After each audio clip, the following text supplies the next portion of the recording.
Hi friends, Dr. Yas here, triple board certified endocrinologist and obesity specialist, and today we're diving into polycystic ovarian syndrome and exploring its causes, connection to weight gain, and essential aspects of medication management and testing that can help you. I personally suffer from PCOS, and honestly, before I knew I had PCOS, I was truly suffering, and now it really doesn't feel any different than it did before I started developing the symptoms. Because once I understood how these elements are crucial and affect PCOS management and my overall health, everything just started to fall into place. So hopefully you can start implementing these tools so that if you are or you're suspecting you are suffering PCOS, you can get diagnosed and get the help you need. Okay, so let's get started.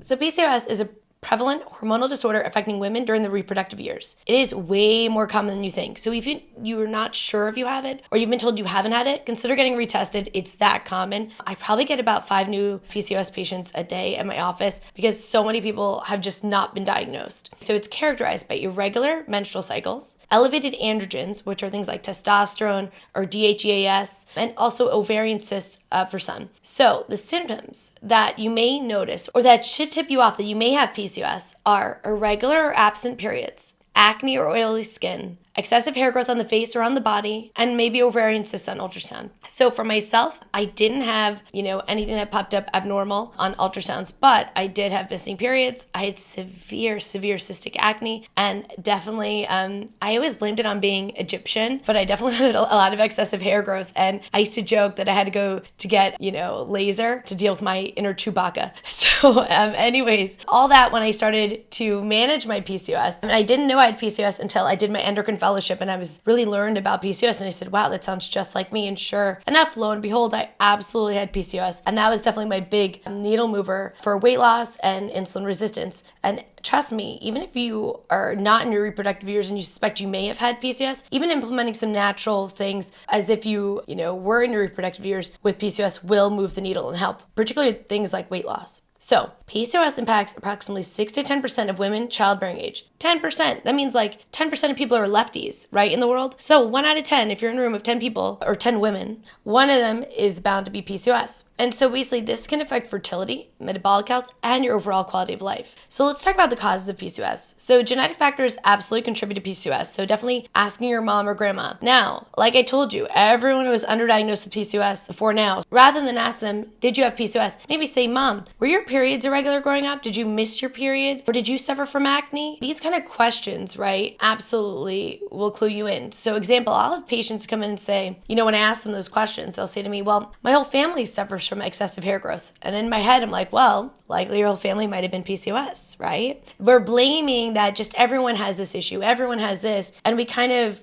so how do I put this nicely? We basically undertreat ourselves, right? We think we don't deserve treatment because everyone else just suffered through it. And that's ridiculous, okay? We kind of get jaded and we think unless something's very extreme or we're in extreme deep pain and suffering that it's not affecting us emotionally. But absolutely not treating PCOS will affect you emotionally. It'll affect your weight. It can make you feel terrible, okay? There is milder forms of PCOS and some people feel fine without changing any of the things they do naturally. But most people, when they do change their diet and different things to kind of go in line with this, find they feel so much better in a few months. So the genetic link underscores the importance of family history and understanding your personal risk factors. The next cause of PCOS is a hormonal imbalance. So what we see with PCOS are certain elevated androgens like testosterone or DHEAS. And these lead to symptoms like the acne and the excessive hair growth. In addition, insulin resistance, which is common, right? It causes higher insulin levels and that exacerbates those hormone imbalances. And so what you really need to understand is when you go to the doctor, you can check these levels, right? You want to check your testosterone, total and free testosterone. And you're going to want to also check DHEAS. It's another hormone that can show positive, okay? And so the point is that you may have both of these hormones elevated or one of them, depending where the androgen's coming from. But the idea is that you may have high levels of this. Now, a good way to telltale if you have PCOS is if you've gotten laser therapy and the hair still comes back. So I was told when I got laser hair therapy when I was in my younger 20s that it would take 5 to 6 sessions and I wouldn't have to shave anymore. But then it was coming in just as strong. And the reasoning for that is because the testosterone was still high. So I was making new hair. If the hormone's not fixed, right, the androgen symptoms will continue to exacerbate. So I kept having to do laser armpits, lips, you name it, I did it and it wasn't helping. And now those kind of things help because my hormones are absolutely in balance. The other thing to take into account is inflammation. So chronic low-grade inflammation absolutely disrupts hormone regulation and can contribute to the PCOS symptoms. So this inflammation, it affects insulin sensitivity, and we've talked about this in the podcast before, how inflammation affects how the insulin is communicating to the cells to put glucose in the cells. And when we're in a state of chronic inflammation, it doesn't do this as well, and that's why we become insulin resistant. We have insulin, but it's not working. It also affects this inflammation, our androgen levels, which worsens our PCOS symptoms. It's a big reason why I'm a big fan of the anti-inflammatory diet. It's because it's not, the diet, but the idea is that eating anti-inflammatory foods help my body, right, by dealing with my insulin resistance. It helps my insulin work better. Now, the other thing is PCOS is definitely linked to weight gain. So if you suffer from PCOS and you have trouble with your weight, it absolutely could be the cause. Now, part of the reason for the weight gain in PCOS is that PCOS has insulin resistance. It's like the two are like PB and J. Odds are you're insulin resistant if you have PCOS. And so this leads to weight gain by increasing fat storage, okay, particularly in the abdominal area, which can be problematic. So managing your insulin levels is definitely crucial for controlling weight gain associated with PCOS. And I'm not saying you have to measure your insulin levels over and over again. Actually, most of my clients, we don't do that at all. But the idea is that we do certain processes that lower our insulin levels naturally. So this may be changing maybe the composition of our macros to maybe a lower carb diet in the beginning while we're trying to control the hormones, okay? This could be, if needed, medications to help manage our glucose levels. And then they're sure as rain, say they go on to metformin or they decrease their carb intake and reset their natural hormones, you'll see their period comes back within a few months. And all of a sudden their ovulation is, more normalized, okay? So it absolutely can affect you. And it depends on the severity of your PCOS, whether this can be done naturally or with medications. Everyone's different. And it depends on how much you're suffering, where you want to do with this. And also on your age. PCOS isn't linear. It's not like it's like always going to get worse or it's going to stay the same. It definitely goes through waves, and particularly it'll start, in your younger 20s. Some people get diagnosed even earlier. Most people, at least 19 or 21 for the diagnosis, depending on what journal you look at. But I've seen people diagnosed earlier and later, and it's sometimes obvious, especially when they know the family history, what's going to be happening. And if you wanted to put in those natural treatments earlier, there's nothing wrong with that, right? Changing your lifestyle to fit your genes. Now, I will tell you, I've never had a patient with PCOS who didn't feel that when they changed things, that their metabolism didn't speed up or that their fat distribution didn't change. So it's really challenging for weight in PCOS. And I think it's one of those things, there's a lot of weight stigma, and people who suffer from PCOS, not only are they suffering by having an abnormal balance of estrogen and testosterone, but they're also suffering because they're dealing with weight stigma. And that part sucks. I dealt with it. It was the worst. I couldn't figure out why I didn't really have weight issues younger in life, a little bit, right? But not to the degree it happened when my PCOS really started to accelerate. And it was very hard for me to understand, and due to weight stigma, I was even blaming myself, which was kind of ridiculous, right? So weight loss is definitely difficult for women with PCOS due to factors like insulin resistance and metabolic changes. And when you tailor management strategies to address the unique challenges, that's the essential ticket. I want to talk about just a little bit about medication management. Most doctors are well versed in this, but if your primary care is not, definitely go see an endocrinologist. This is their bread and butter. They all know how to do this, okay? So the first thing is they may get a test called a 2-hour glucose tolerance test. So if your A1C doesn't look a certain level, that would maybe say you're diabetic. With PCOS, often you can get certain medications approved or be coined with insulin resistance with a 2-hour glucose tolerance test. So this test, they give you 75 grams of a sugary drink, right? And it's kind of yucky. And if you've ever had kids, you've done this test. They do this when you're pregnant, right? To check for insulin resistance. So for PCOS, this is the number one test for this. So you'll drink the sugary drink. They check your sugar before it, 1 hour, 2 hour. And depending on those results and the cutoff, you may have insulin resistance. Now, you can treat insulin resistance naturally. Absolutely, a lot of people prefer to do this. But for those who want to jumpstart the process, a lot of times they use medications like metformin, and the Endocrine Society, this is one of the approved medications. And this medication is used to improve insulin sensitivity and helps with weight management, particularly in those with PCOS. So with other people, it's definitely more of a weight neutral drug. But I've noticed with my clients with PCOS, it does help with weight management because the insulin resistance is a big part of their weight gain compared to other people where insulin maybe isn't as big of a factor. So it's definitely prescribed for those who fail that test. It's usually considered the first line. Now, what I want to discuss is that the GLP-1 agonists like Ozempic, Mounjaro, they are not directly approved for most insurance companies for PCOS. But as an endocrinologist and obesity specialist, I do find that my patients, when they are on those medications, my biggest weight loss patients are those with PCOS. And I will say it's because it's directly reversing the issue that's there in the first place, the insulin resistance. So those are obviously stronger than metformin. So I think the guidelines will change at some point, in my opinion, that the GLPs will become the preferred brand for those with PCOS. But regardless, say you're using metformin and it's not working and there's still insulin resistance, or you can't tolerate metformin due to a lot of side effects like diarrhea, or whatever it is. Often, if you have a positive glucose tolerance test proving you have this insulin resistance and you have PCOS, they will approve the GLP-1 agonist. It just takes your doctor going the next step with the prior auth, showing the insulin resistance, showing, maybe the metformin's not working or you're not really tolerating it. And they will give you the GLP-1 agonist. Now, again, I'm not saying you can't do this naturally. I have so many clients do this naturally and they balance their hormones, right? They adopt maybe a lower carb, anti-inflammatory diet and they are able to switch things around. But for some people, when the PCOS is that severe, there's no shame in medication and absolutely helps.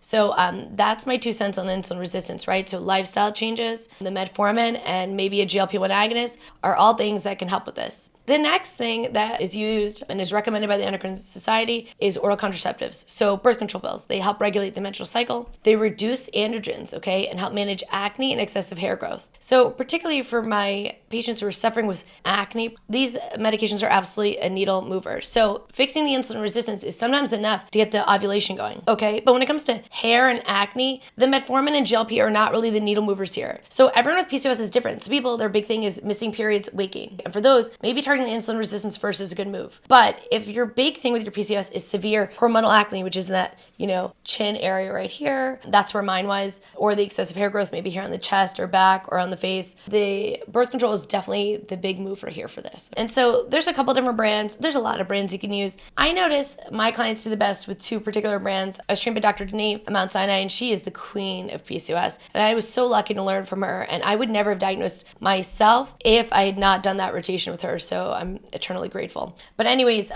things like low estrogen. So you can do low estrogen, which is just like it sounds, low estrogen is a great one. And what I want you to understand when it comes to birth control, and definitely to ask your doctor about, is that when you have a combined oral contraceptive, it usually has an estrogen and a progestin combination. The progestin is kind of a male hormone, right? It protects the uterine lining. And what I want you to understand is that certain progestins help with acne a little bit more because they have less of that male androgen.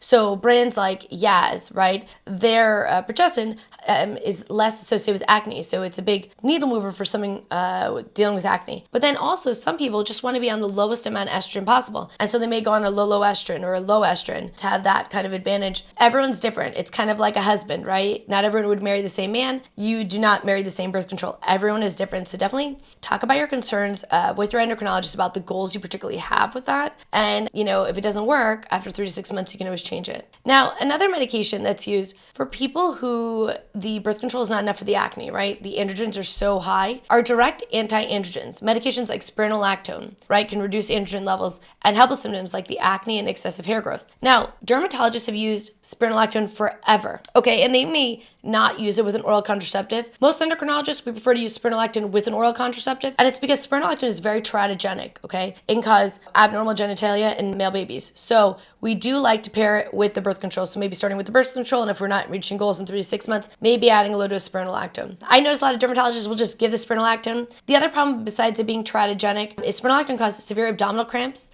and it can cause actually worsening periods in the beginning particularly. So it is something that, it just blocks the testosterone directly. But with an oral contraceptive, by giving estrogen and having it feed back to the loop to lower the testosterone, it's kind of, usually the preferred first line. But I will say, before I was diagnosed with PCOS, I was going to a dermatologist. It was before I was getting married, and it definitely helped my acne, regardless of the fact that they didn't give it with a birth control. I wouldn't recommend it, but people do it. It does work. Now, 4 on the list is fertility medications, okay? This is for women trying to conceive. Medications like clomiphene citrate or letrozole absolutely help induce ovulation. So the biggest question I get asked by my younger patients who are diagnosed with PCOS is, am I gonna have trouble having a baby? Not necessarily, okay? Even though, before I was diagnosed, I was worried about, fertility, it wasn't a factor for me, so it doesn't have to be that way. Now, if it is, right? You've done all these things. You've changed your lifestyle. You've changed your medications, and you're, having trouble conceiving. Odds are you have plenty of eggs because it's literally polycystic ovarian disease. If you get a level of anti-Müllerian hormone, which is also called AMH, that specific hormone level is kind of equivalent to your egg count. And you'll see in PCOS, you have tons of eggs, right? You have plenty. But the issue is just dropping them, right, to actually ovulate. So medications like letrozole absolutely help induce ovulation, can lead to an increased risk for twins, but it absolutely can help with that treatment. Now, I want to go into testing and monitoring because so many people say they're convinced they have PCOS and then they haven't been diagnosed, and that can be extremely frustrating. So first thing, before we talk about testing, if you were just on birth control or you're on hormones then, you can't test for PCOS. It will not pop up. So you really need to be off hormones. I like people off 6 months. Some people will say 3 months, but definitely 6 months. And then I'll usually retest someone. So I'll have them get off the hormones since they're not working anyway. They're coming to me because things aren't going well. And then I'll properly test them to make sure we're ruling out other causes, because you do have to rule out certain diseases that look very similar, like prolactinemia or prolactinomas. Those are where you have excess prolactin hormone. You have to rule that out. You also have to rule out genital adrenal hyperplasia. It was a 17-hydroxyprogesterone test. So again, if someone's testing you, make sure they're ruling out these other things, because there's a lot of PCOS mimickers and they're more rare than PCOS, but they absolutely do happen. So you definitely want to look at these tests to help you manage your PCOS. So first things first, check your androgen levels, total and free testosterone, check your estrogen levels, check your LH and FSH. They're the markers up here. Luteinizing hormone and follicular stimulating hormone. They're the ones that basically tell your ovaries, how much hormone to make, okay? And so you really want to look at these hormones and relate it to things like insulin resistance by looking at the 2-hour glucose tolerance test. So you're going to check that testosterone, estradiol. Some people check insulin levels. I do the 2-hour glucose tolerance test, and that's all I need, because that is a very sensitive test, and I catch most of my people doing it this way. Now, the other thing is you can get an ultrasound. So a pelvic ultrasound can help monitor the presence of ovarian cysts and look for ovarian morphology. So definitely getting an ultrasound is definitely helpful as well. So now that we talked about all the medical stuff, I definitely want to talk about the dietary interventions, because I believe food is medicine, absolutely. And once you've kind of regulated the hormones, I have plenty of patients who get off these hormones and get off these medications and want to do it a natural way. And I love when people come up to me to do that, because they literally come and say, I want an endocrinologist to help me get off these things. I think it's getting a little bit better. I think I want to try to do this naturally. And that's totally okay. So a balanced diet is definitely a cornerstone for PCOS management. For people with PCOS, because their genetic makeup is different, I do emphasize a lower carb, higher fiber diet, and a low inflammatory diet to manage insulin levels and reduce inflammation. So I also tell people to incorporate foods rich in omega-3 fatty acids and antioxidants. So what I tell people with PCOS as actionable advice is to focus on whole foods like vegetables, protein, like meat or protein shakes, anything like that. And, trying to, have more fruits and whole grains rather than refined carbs and sugary snacks. That kind of balance really decreases inflammation, decreases the amount of insulin you need, and therefore your insulin resistance. The other thing for PCOS, more than other people, normally I would say exercise is last after diet. Get the diet to 80% where you're doing it well, 20%, a little more fun, and then really focus on exercise after. But in PCOS, I actually say the opposite. I truly believe regular exercise is vital for managing PCOS. So, because it really helps insulin sensitivity. That's the big deal for it, okay? It really moves the needle quickly for that. And that will support weight management and enhance overall well-being. So, incorporating a mix of aerobic and resistance training exercises. If you have PCOS,